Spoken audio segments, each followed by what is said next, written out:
जब कौम वफादार हो ही नहीं सकती तो उसको भारत में इतने राइट्स क्यों दिए गए? आप हमारे मंदिर के पैसे से आपने मस्जिद बनाई। अशोक ने हमें कहां से कहां तक पहुंचाया, जिसके सामने मतलब सिकंदर ने घुटने टेक दिए। जो जीता वही सिकंदर, जो जीता वो अशोक क्यों नहीं? जब सिकंदर हार के गया तो जो जीता वो सिकंदर कैसे हो सकता है? कहा जाता है ना, किसी देश को बर्बाद करना है तो सबसे पहले उसकी धर्म, संस्कृति, सभ्यता और बोली, चार चीजों को बर्बाद करिए, देश अपने आप बर्बाद हो जाएगा। मॉडर्नाइजेशन के नाम पर हम अपने कल्चर खो रहे हैं। आने वाले 10 सालों में नहीं संभले तो कोई संभाल नहीं सकता। हेलो, नमस्ते, आदाब, सत श्री अकाल। मेरा नाम है सिद्धांत और आप लोग देख रहे हैं द बैठक।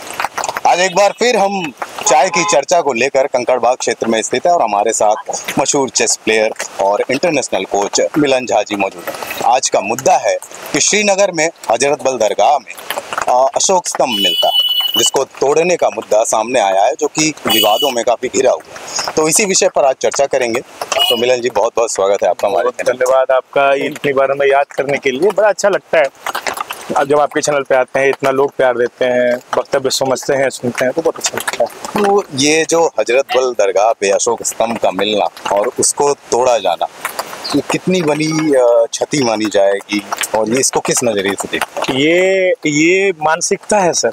ये हम जो बार बार गंगा जमुनी तहजीब, भाईजान, भाईचारा, भाई इसमें कौन है, चारा कौन, पूरी दुनिया समझ रही है और हम और आपसे बेहतर कौन जानेगा। देखिए, अशोक स्तंभ का चिन्ह का तोड़ा जाना यह इनकी मानसिकता दर्शाता है कि ये कभी भारत को अपना दिल से प्रेम कर ही नहीं सकते।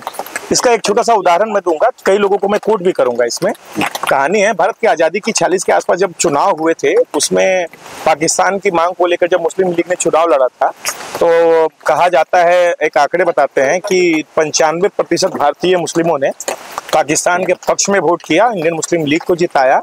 और उसमें एक बड़ा भूभाग बिहार का भी रहा है, बिहार, यूपी और ऐसे बेल्ट जो रहा है, जिसने पाकिस्तान बनाने में बड़ी मदद की। पाकिस्तान बन गया, लेकिन जब क्या बोलते हमारा पॉपुलेशन एक्सचेंज की बात आई तो मात्र 95% लोगों ने भारत के अगेंस्ट वोट किया, लेकिन यहाँ से वापस मात्र 5% गए। तो आप सहज अंदाजा लगा सकते हैं, जब आपकी 95% आबादी की ये सोच रही हो, जब एक समय भारत तोड़ने की सोच रही हो, उनकी आगे की नस्ल क्या होगी, आप सहज अंदाजा लगा सकते हैं। इसके लिए मैं किसी को दोष नहीं देना चाहूंगा। दूसरी चीज, मैं कोट करूंगा बाबा साहब भीमराव अम्बेडकर जी को, जिनको बड़े भीम और ये सब बहुत ऊपर बढ़ाते हैं, मानते हैं, चंद्रशेखर जी, बाकी जो भी है उनको बहुत कोट करते हैं। सारी राजनीतिक पार्टियां उनके छवि का उपयोग करती है। मैं तो सीधा कहता हूँ, छवि का उपयोग करती है, अमल नहीं करती। उन्होंने कहा था, मुस्लिम कौम कभी भी भारत के लिए वफादार हो ही नहीं सकती। जब कौम वफादार हो ही नहीं सकती तो उसको भारत में इतने राइट्स क्यों दिए गए? दूसरा, आप हमारे मंदिरों के चंदे के पैसे से आप वसूलते हैं टैक्स। मंदिर में जितने भी चंदे आते हैं उससे आप टैक्स वसूलते हैं। आप हमारे मंदिर के पैसे से आपने मस्जिद बनाई। हमारा टैक्स का पैसा है ना वो, हमारे कहीं ना कहीं मेरा उसमें अगर करोड़ों अरबों रुपए अगर खर्च किया सरकार ने, तो 1 रुपया मेरा भी उसमें खर्च हुआ है। और मुझे पूरा हिसाब चाहिए मेरे पैसे का, जैसा सदुपयोग करना चाहिए सरकार को। और ये मस्जिद बना के और ये हजरत बल टाइप ऐसी चीजें बना करके जो हमारे पैसे का दुरुपयोग कर रही है, उसके बाद अपनी ही बेइज्जती करा रही है हमारे इतने प्रिय अशोक स्तंभ को, जो कि अशोक ने हमें कहां से कहां तक पहुंचाया, जिसके सामने मतलब सिकंदर ने घुटने टेक दिए। जो जबकि कहा जाता है, हमारे लिए कहते हैं ना, हमारे पूर्वजों ने इतनी गलती करी है, कांग्रेस के खासकर लोगों ने, इतिहासकारों ने इतना मढ़ा है चीजें, जो आज तक लोग कहते हैं जो जीता वही सिकंदर, जो जीता वो अशोक क्यों नहीं?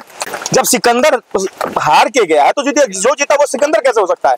जो जीता वो अशोक हुआ ना, अशोक जीते थे ना, सिकंदर कैसे जीता? फिर ये कहावत क्यों हुई? मतलब आपके बोल तो रहे हैं, कहा जाता है ना, किसी देश को बर्बाद करना है तो सबसे पहले उसकी धर्म, संस्कृति, सभ्यता और बोली, चार चीजों को बर्बाद करिए, देश अपने आप बर्बाद हो जाएगा। कांग्रेस एकदम किनारे पे लाके खड़े करके छोड़ कर गई है हमें, जहां से हम अब अभी वेस्टर्न जबरदस्ती अपनाते हुए अपने आप सभ्यता खो रहे हैं।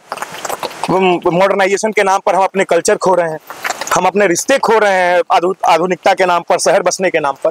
मतलब सब कुछ बर्बाद करके रख दिया है। ऐसे मुहाने पर हैं कि अगर आने वाले 10 सालों में नहीं संभले तो कोई संभाल नहीं सकता। उसी मुहाने पे, क्योंकि आप ईरान से कंपेयर करिए, बार बार हजरत बल का जिक्र आ रहा है, कश्मीर में डेवलपमेंट की जिक्र आ रही है, हमारे पैसे से सरकार ये कर रही है और हमारे ही पैसे से हमारे देश का अशोक स्तंभ तोड़ दिया जाता है।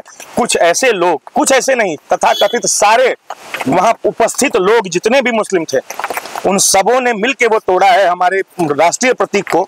अगर सरकार उन पर कठोर एक्शन नहीं ले सकती तो हमारा सरकार से अनुरोध है, बहुत जल्दी बड़ा आंदोलन हम लोग करने लगेंगे। हमारे टैक्स के पैसे से अगर ऐसे मुस्लिमों को सुविधा देते रहेंगे आप, तो ये कतई बर्दाश्त नहीं करेंगे। ऊपर से चलो सुविधा आप दे भी दें, लेकिन उसके साथ व्यवहार आपका क्या हो रहा है, आपके साथ क्या किया जा रहा है, इसका भी ध्यान रखना पड़ेगा। नहीं तो जितने भी दोषी लोग हैं, अगर आपने उचित कार्रवाई नहीं की तो आने वाले समय में आपका भी कुछ अच्छा नहीं रहेगा और आपकी क्रेडिबिलिटी नहीं मानी जाएगी। मोदी जी, क्या किसी भी धार्मिक स्थलों पर इस तरह का राष्ट्रीय प्रतीकों का होना ये सही है? अगर आप डोनेशन सरकार से ले रहे हैं तो क्यों नहीं होना चाहिए? सबसे पहले इस्लाम, आप बार बार ये जो ढकी छुपी बात करते हैं, खुल के बात करते हैं, इस्लाम और चीजों पे बात करते हैं। इस्लाम में ब्याज लेना मना है ना, क्यों है बैंक अकाउंट्स? क्या वो अपने पैसे सरेंडर करते हैं जितना उनको ब्याज आता है? इसका कोई हिसाब किताब है? तो वहां पे आप हराम देखते हैं।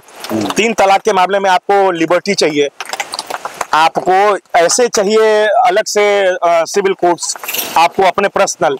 लेकिन जब आप क्रिमिनल में आते हैं तो आपको वो लॉज नहीं चाहिए जो हाथ काट दिया जाए सरिया के अकॉर्डिंग। आपको शादी विवाह के मामले में सरिया चाहिए और आपको क्रिमिनल ऑफेंस में भारतीय संविधान। ये दोहरी नीति सरकार जब तक अगर ये रहेगी ना, ये दोहरा मापदंड, ये अलग से पावर इन स्पेशल कम्युनिटी को, जो कि प्रचंड मेजोरिटी में है और अपने आप को माइनॉरिटी बोलती है, प्रचंड मेजोरिटी की माइनॉरिटी भारत में ही संभव है इनकी, वरना हमारे यहाँ सिख, पारसी, जैन, बौद्ध सब रहते हैं, यहूदी रहते हैं। वो आज तक क्यों जैन क्यों नहीं रोते? आप ही क्यों रोते हैं? आप तो प्रेजेंट मेजोरिटी में, हिंदू के बाद सेकंड लार्जेस्ट पॉपुलेशन आप हैं, फिर भी समृद्धि में सबसे ऊपर जैन क्यों है? आप क्यों नहीं कर पाए? आपको तो बराबर अपॉर्चुनिटी मिली। उल्टा कांग्रेस सरकारों ने तो खुल के कहा कि भारतीय संसाधनों पर पहला हक मुस्लिमों का है। तो ये लूटने का हक है क्या उनको, या ऐसे ही लूटते रहेंगे? स्वयं चलिए एक समय को हम मान भी लेते हैं कि भारतीय मुस्लिम सब हमारे हैं, चलिए उन 5% के लिए हम उन 95% को भी स्वीकार करते हैं कि चलो वो 5% तो चाहते थे भारत का ना, तो इसलिए उस 95% को हम बर्दाश्त करने को तैयार है। लेकिन हम बर्दाश्त कर रहे हैं सर, ये समझिए, हम प्रेम से नहीं रह पा रहे हैं आपके सहमतों से। आप जो हमारे पुराने करीब 40,000 मंदिरों पर अभी तक कब्जा जमा कर बैठे हैं वक्फ के नाम पर, आपने लाखों एकड़ जमीनें, करोड़ों एकड़ रेलवे की अलग से कब्जा कर रखी है, आप अलग से जो एक बॉर्डर लाइन पे जो स्ट्रेटेजिकली आप अपनी पॉपुलेशन बढ़ा रहे हैं, ये किस मानसिकता के तहत है, किस सोच के तहत है, इसकी जांच होनी बहुत आवश्यक है। और मुस्लिमों को स्वयं अंदर झांक के देखना चाहिए कि वह बेहतर कल भारत के साथ या किसी और देश के साथ देखते हैं। ये राष्ट्रीय प्रतीकों का देश में कितना बड़ा अपराध? ये हमारे सेना का मॉरल डाउन करता है, ये हमारा मॉरल डाउन करता है। जब कैमरे पर बेहिचक बेशरम लोग हमारे राष्ट्रीय प्रतीक पर उस पत्थर और ईंट से वार करते हैं, ऐसे लोगों का मन करता है कि उन्हें तुरंत गोली मार देनी चाहिए, क्योंकि यह देशद्रोह से कम की श्रेणी में नहीं आता। हमारे राष्ट्रीय प्रतीकों को ऐसे बेइज्जती करके मिटाना हमें मेरे अनुसार देशद्रोह की मतलब श्रेणी में आता है। और ऐसे लोगों को जो कि खुलेआम देशद्रोह करते हैं, ऐसे लोगों को शूट एट साइट वहीं पे गोली मार देना चाहिए। इसी जो मानसिकता है ना, इसको वहीं खत्म करने की जरूरत है। ये ऐसी देशद्रोही सोच एकदम तत्काल खत्म करने की जरूरत है, जो आने वाली नस्ल को सीख दे कि अगर आप देशद्रोह की तरफ मुड़ेंगे तो आपका हसर कब्र है, उससे ऊपर आप कभी नहीं जा सकते। बस ये सोच आर्मी को देनी चाहिए। जम्मू कश्मीर में भारत सरकार को अभी जो आपकी बेइज्जती हुई है, आपको तुरंत इस पर एक्शन लेना चाहिए। आप क्या ही कर सकते हैं, वहां पर आप बेशर्मों की तरह सह लिए। आपके कैबिनेट मिनिस्टर्स थे, आपकी पूर्व मुख्यमंत्री जिनके साथ आपने शासन चलाया, महबूबा मुफ्ती, ऐसे बेशरम लोग, वो उन लोगों के साथ खड़े हैं। आप कहीं ना कहीं उन लोगों के साथ भी एक समय खड़े थे। चलिए आप अभी पर पश्चाताप करिए और चीजों को मिटाइए और समय रहते ठीक करिए, दोषियों को सजा दीजिए। या भारत पूरे भारत की जो हिंदू आबादी है वह इंतजार कर रही है, अपने ऐसे अशोक स्तंभ का अपमान कभी नहीं सहना चाहती।